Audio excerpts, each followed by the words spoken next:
ഓ രാമായണത്തിൻ്റെ കീർത്തിസ്തംഭങ്ങൾ ഭാഗം 25. സുമഹാത്മാക്കളെ, സാദരം പ്രണാമം. സീതാസ്വയംവരം, ആ ദിവ്യമായ ദൃശ്യം നമുക്ക് ഒന്ന് ശ്രദ്ധിക്കാം. ജനക കൊട്ടാരത്തിലെ മണിദീപമായി രാജദമ്പതികളുടെ കൺമണിയായി വിലസിയിരുന്ന സീതയുടെ സ്വയംവരം മംഗളവേളയിലാണ് ശാപയജ്ഞത്തിൽ പങ്കെടുക്കുന്നതിനായി പുറപ്പെട്ട വിശ്വാമിത്രനും കുമാരന്മാരും ഗംഗാസ്നാനവും ദാനകർമാദികളും ചെയ്ത് സന്തുഷ്ടരായി മനോമോഹനമായ മിഥിലാ നഗരത്തിലെത്തിയത്. സൗന്ദര്യവും സൗരഭ്യവും ശാലീനതയും നൈർമല്യവും സമ്മേളിക്കുന്ന ഒരു പൂങ്കാവനത്തിൽ അവർ അല്പനേരം വിശ്രമിച്ചു. മന്ദമാരുതൻ അവരെ പുളകമണിയിച്ചു. വിശ്വാമിത്ര മഹർഷി ശിഷ്യരോടൊത്ത് എത്തിയിരിക്കുന്നു എന്നറിഞ്ഞതും മിഥിലാദേശൻ ശ്രേഷ്ഠന്മാരായ വ്യക്തിത്വങ്ങളോടുമൊത്ത് അവരെ കൊട്ടാരത്തിലേക്ക് ആനയിച്ച് സ്വാഗത സൽക്കാരം അരുളി. രാജദമ്പതികൾ കുമാരന്മാരെ കണ്ടപ്പോൾ തന്നെ ആനന്ദതുന്തിലരായി. മഞ്ഞപ്പട്ടും തൂണീരവും അസ്ത്രശസ്ത്രങ്ങളുമായി പ്രശോഭിക്കുന്ന അവരുടെ രൂപ സൗഭാഗ്യവും ഭക്ത്യാദരസമന്വിതമായ പെരുമാറ്റവും കണ്ട ജനക മഹാരാജാവ് രോമാഞ്ചമണിഞ്ഞു. രഘുകുല രത്നങ്ങളായി വിളങ്ങുന്ന ദശരഥ മഹാരാജാവിൻ്റെ നന്ദനന്മാർ യാഗരക്ഷയും അഹല്യാമോക്ഷവും നിർവഹിച്ച് ഇങ്ങെത്തിയിരിക്കുകയാണെന്ന് കൂടി അറിഞ്ഞപ്പോൾ വിദേഹരാജൻ അവരെ വീണ്ടും വീണ്ടും നോക്കി പരമാനന്ദം പൂണ്ടു. ക്ഷാത്ര തേജസാർന്ന മുഖകമലങ്ങൾ ഏവരുടെ കണ്ണും കരളും ആകർഷിച്ചു. വീരാപദാനങ്ങൾ ശ്രവിച്ചവരും മനോഹര കോമള രൂപം ദർശിച്ചവരും ധർമ്മനിഷ്ഠ മനസ്സിലാക്കിയവരും ഇപ്രകാരം പ്രാർത്ഥിച്ചു: ത്രയംബകം വില്ലുകുലച്ച് സീതയെ രാമചന്ദ്രൻ വരിക്കുമാറാകട്ടെ. ഭക്ഷണവും വിശ്രമവും കഴിഞ്ഞതിന് ശേഷം വിശ്വാമിത്രൻ്റെ അനുമതിയോടുകൂടി രാമലക്ഷ്മണന്മാർ മിഥിലാപുരി ചുറ്റി കാണുവാനായി ഇറങ്ങിത്തിരിച്ചു. സ്ത്രീകൾ പരസ്പരം ഇങ്ങനെ പറയുകയാണ്: ദശരഥ കൗസല്യാപുത്രനായ രാമനാണ് മുമ്പേ പോകുന്നത്. സുമിത്ര ആത്മജനായ ലക്ഷ്മണനാണ് പിന്നിൽ. ഇവർ വിശ്വാമിത്ര മഹർഷിയോടൊത്ത് ശാപയജ്ഞത്തിന് എത്തിയിരിക്കുകയാണ്. ഇവരുടെ ഭ്രാതൃസ്നേഹം പ്രശസ്തമാണ്. സീതയ്ക്കനുരൂപൻ തന്നെ രാമദേവൻ തീർച്ചയായും സീതയെ പാണിഗ്രഹണം ചെയ്യും എന്ന് അന്തഃപുരാങ്കനമാർ പരസ്പരം സംസാരിച്ചു.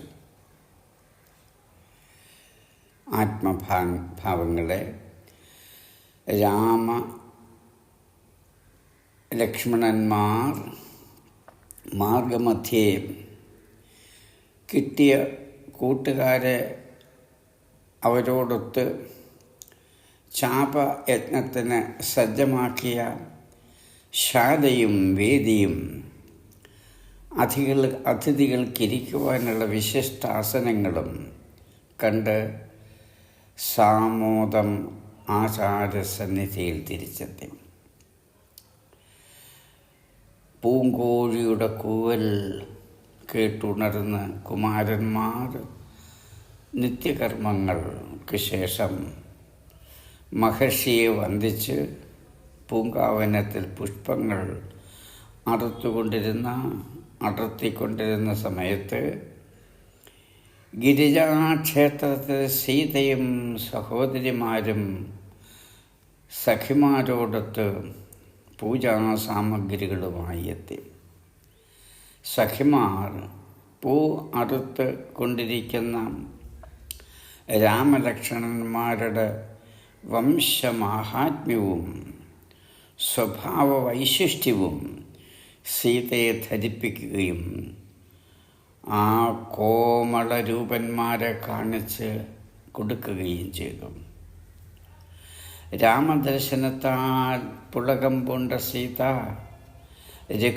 രഘുരാമനെ ഹൃദയത്തിൽ പ്രതിഷ്ഠിച്ചു. പ്രേമപൂജ നടത്തി ക്ഷേത്രത്തിൽ പ്രവേശിച്ചു. മംഗല്യ സൗഭാഗ്യങ്ങൾ ദേവിയെ ധ്യാനിച്ച് കണ്ണു തുറന്നപ്പോൾ സൗരഭ്യമാർന്ന ഒരു മനോഹര പുഷ്പമാലയാണ് പ്രസാദമായി ലഭിച്ചത് സീതയ്ക്ക്. അവാച്യമായ ആനന്ദാനുഭൂതികളുമായി അച്ഛൻ്റെ ദൃഢപ്രജ്ഞ ചോർത്ത് പോയ സീത രാമചന്ദ്രനെ വരനായി ലഭിക്കും എന്ന് നാരദ മഹർഷിയുടെ വരദാനമാണ് സന്തോഷ കൗതുകം ആനന്ദം സൃഷ്ടിച്ചത്. ദേവർഷി മുൻപ് തന്നെ ഇങ്ങനെ പ്രവചിക്കുകയുണ്ടായി. ദശരഥപുത്രനായിട്ടുള്ള രാമൻ ധനുഷ്യജ്ഞത്തിൽ വിജയിക്കും, സീതയെ പരിണയിക്കും എന്ന്. ദേവീ കൃപ കടാക്ഷത്തിനായി വീണ്ടും പ്രാർത്ഥിച്ചതിന് ശേഷം തോഴിമാരോടൊപ്പം സഹോദരിമാരോടുകൂടി തിരിച്ച് കൊട്ടാരത്തിലേക്ക് പോകുന്നു. സീതയുടെ ചിലങ്കകളുടെ മധുരധ്വനികൾ കേട്ടാം രാമഹൃദയം സീതാ സൗന്ദര്യത്താൽ വിസ്മയം പൂണ്ടു. എന്തൊരഴക്, തേജസ്, വിനയം! നാളിതുവരെ പ്രേമവികാരമെന്തെന്നറിയാത്ത രാമചന്ദ്രൻ പ്രേമാർദ്രനായി. ഈശ്വരീയ നിശ്ചയമാണ് എല്ലാം നടത്തുന്നത്. ആത്മഭാവങ്ങൾ സീതയെ തന്നെ നോക്കി ആസ്വദിച്ചു കൊണ്ട് നിൽക്കുന്ന ജ്യേഷ്ഠന് സർവമംഗളങ്ങളും ഉണ്ടാകട്ടെ എന്ന് അനുജൻ ലക്ഷ്മണൻ പ്രാർത്ഥിച്ചു. അപ്പോഴിതാ വിശ്വാമിത്ര മഹർഷിയുടെ അനുഗ്രഹം അഭീഷ്ടസിദ്ധി ഉണ്ടാകുമാറാകട്ടെ എന്ന്. സന്ധ്യാവന്ദന സമയത്ത് ചന്ദ്രോദയം ദർശിച്ച രാമ മനസ്സിൽ സീതയുടെ സുഖശീതളമായ മുഖകാന്തി മിന്നിത്തിളങ്ങി.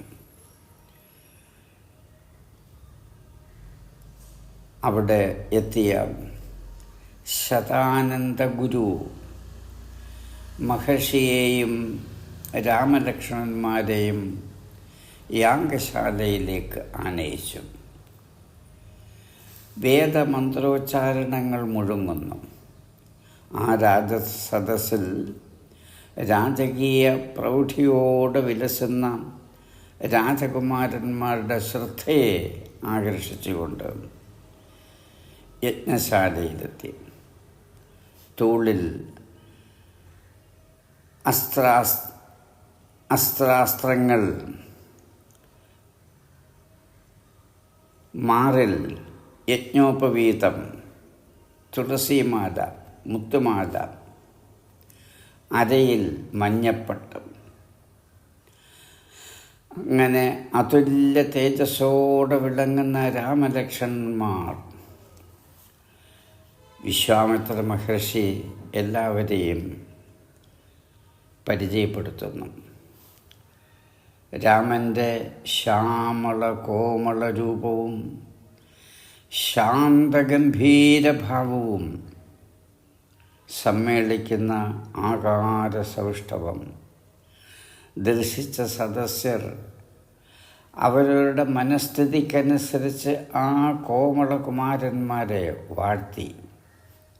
ജനകരാജൻ വിശ്വാമിത്ര മഹർഷിയെ സാഷ്ടാംഗം പ്രണമിച്ചു, അനുഗ്രഹാശസ്സുകൾ നേടി. ആത്മഭാവങ്ങളെ പ്രാർത്ഥനാനിരതയായിട്ട് സീതാദേവി അവിടെ എല്ലാവരുടെയും ശ്രദ്ധ ആകർഷിക്കുമാർ സഖിമാരോടൊത്ത് വന്നു ചേരുന്നു. ഇങ്ങനെ പ്രാർത്ഥിച്ചു,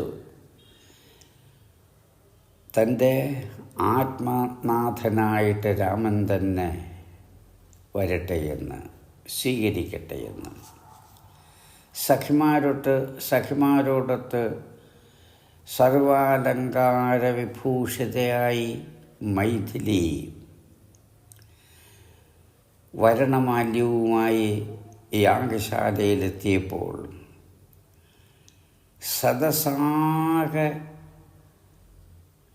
അത്ഭുത പരതന്ത്രരായിട്ട് നോക്കി നിന്നു ആകാംക്ഷയോടെ. വിശ്വാമിത്ര പാർശ്വത്തിൽ വിരാജിക്കുന്ന രാമലക്ഷ്മണന്മാർ, പ്രത്യേകിച്ച് രാമൻ്റെ മംഗളരൂപം ദർശിച്ചതും സീത ഉല്ലാസവതിയായി. സീതാ മനോരഥം മനസ്സിലാക്കിയ രാമചന്ദ്രനും പുളകമണഞ്ഞു. ലക്ഷ്മണഹൃദയം മംഗളകാമനകൾ അർപ്പിച്ചു. സത്യസന്ധനും ദൃഢപ്രതിജ്ഞനുമായ മിഥിലാധിപൻ ജനകൻ യാഗശാലയിലിരിക്കുന്ന എല്ലാവരെങ്ങൾക്ക് വീണ്ടും തൻ്റെ പ്രഖ്യാപനം ആവർത്തിച്ചു. ത്രയംബകം വില്ലു കുലയ്ക്കുന്ന ധീരവീരനെ എൻ്റെ പുത്രി ജാനകി വരണമാല്യം ചാർത്തും എന്ന്. തുടർന്ന് അവിടെ നേരത്തെ തന്നെ വന്നുകൂടിയ പല ദേശവാസികളായിട്ടുള്ള രാജകുമാരന്മാരും ധീരരായിട്ടുള്ള മറ്റ് രാജകീയ പുരുഷന്മാരും വില്ലു കുലയ്ക്കാൻ ശ്രമിച്ചു. ആർക്കും ആ ശൈവചാപം ഉയർത്താൻ കഴിഞ്ഞില്ല. വീരപ്രസുവായ ഭാരതത്തിൽ ശിവചാപത്തെ എടുത്ത് കുലയ്ക്കാൻ യോഗ്യനായി ആരുമില്ലെന്നോ എന്ന് ഗർജിച്ചുകൊണ്ട് ജനക മഹാരാജാവ് ചോദ്യം ചോദിക്കുന്നു. ഉടൻ തന്നെ ലക്ഷ്മണകുമാരൻ പറയുന്നു, രഘുവംശ തിലകമായ രാമചന്ദ്രൻ ഇരിക്കുമ്പോൾ ഈ സദസ്സിൽ അപശബ്ദം മുഴങ്ങുന്നത് ശാപയജ്ഞത്തിന് ശോഭിക്കുന്നതല്ല.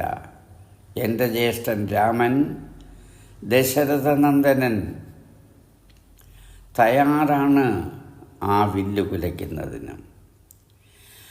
ലക്ഷ്മണകുമാരൻ്റെ വീരവചനം സദസ്സിനെ മുഴുവൻ അത്ഭുതപ്പെടുത്തി. വിശ്വാമിത്ര മഹർഷിക്കും ആനന്ദമായി. ജാനകി ഉൾപ്പുളകത്തോടെ നോക്കിയിരിക്കുന്നു. രാമൻ ലക്ഷ്മണനെ ശാന്തമന്ദമായി നോക്കി വാത്സല്യപൂർവ്വം ഒന്നും ചിരിച്ചു. തുടർന്ന് വിശ്വാമിത്ര മഹർഷി ശാപയജ്ഞത്തിന് രാമന് ആജ്ഞയും ആശീർവാദവും നൽകി. വിശ്വാമിത്ര പാദം വന്ദിച്ച് കുലാചാര്യന്മാരെ എല്ലാം വണങ്ങി യശസ്വിയായ പിതാവിനെയും അമ്മമാരെയും സ്മരിച്ച്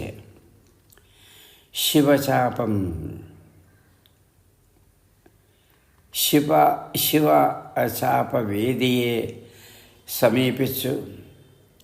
ലക്ഷ്മണൻ ജ്യേഷ്ഠന് മംഗളം നേർന്നു. സന്മനസ്സുള്ളവരെല്ലാം രാമചന്ദ്രൻ വെല്ലുവിളിക്കട്ടെ എന്ന് പ്രാർത്ഥിച്ചു. ജനകദമ്പതികളും ഉത്കണ്ഠ നിറഞ്ഞ ഹൃദയത്തോടെ ഈശ്വരനെ വിളിച്ച് പ്രാർത്ഥിച്ചുകൊണ്ടേയിരുന്നു.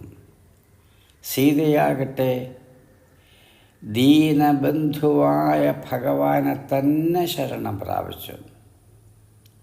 രാമനെ തന്നെ നോക്കി ഗിരിജാദേവിയോട് രാമ സപര്യയ്ക്ക് ഭാഗ്യമേകണേ എന്ന് പ്രാർത്ഥിച്ചു. രാമൻ വേദിയെ വലം വെച്ച് പരശുരാമനെ വണങ്ങി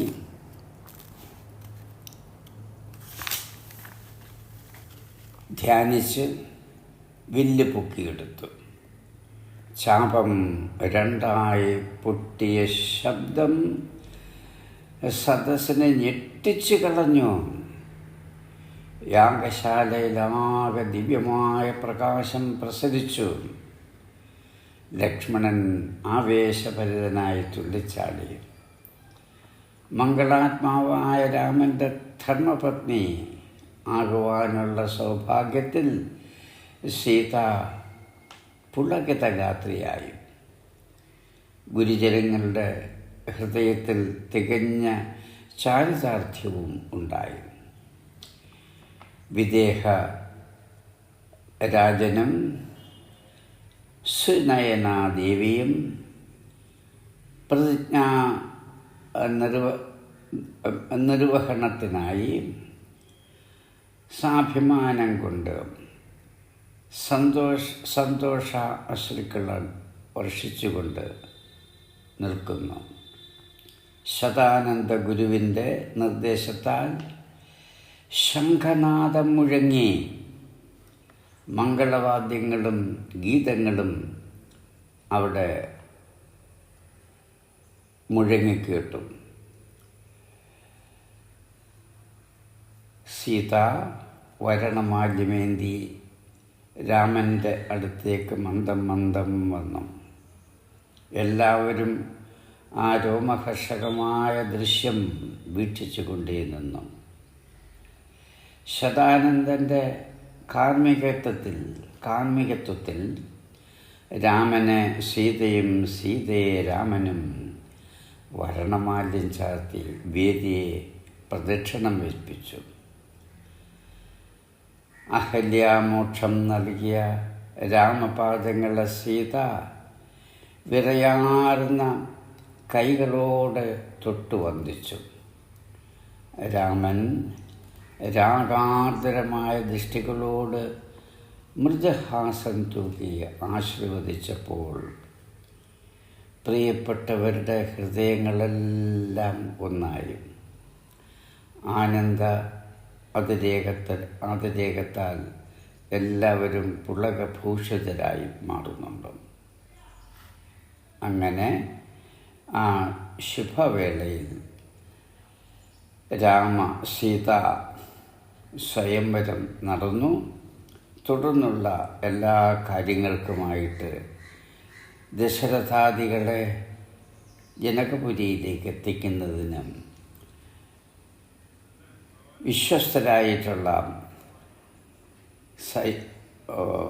വിശ്വസ്തരായിട്ടുള്ള രാജപ്രതിനിധികളെ അയോധ്യയിലേക്ക് അയക്കുകയും ചെയ്തു. ആത്മഭാവങ്ങളെ ഈ ചിത്രം വീണ്ടും വീണ്ടും വായിച്ച് ശ്രദ്ധിച്ചു കേട്ടിട്ട് ഹർഷപുളകിതരാകുക. ഭാരതീയ അനാദി സനാതനമായ സംസ്കൃതിയിൽ വിവാഹം ഏറ്റവും മംഗളകരമായ സമയമാണ്. അങ്ങനെ വൈദിക പ്രാർത്ഥനയോടുകൂടിയ വിവാഹം നടക്കുന്നപ്പോൾ ദമ്പതിമാർ ഭാവി ജീവിതം എങ്ങനെയാകും എന്ന് സങ്കല്പിച്ചുറപ്പിക്കുന്നു. ഈ ശുഭദൃശ്യം നമുക്ക് ഇവിടെ തൽക്കാലം ഉപസംഹരിക്കാം. സ്വസ്തിസ്തു ശുഭമസ്തു സന്തു മംഗള ശതാനി.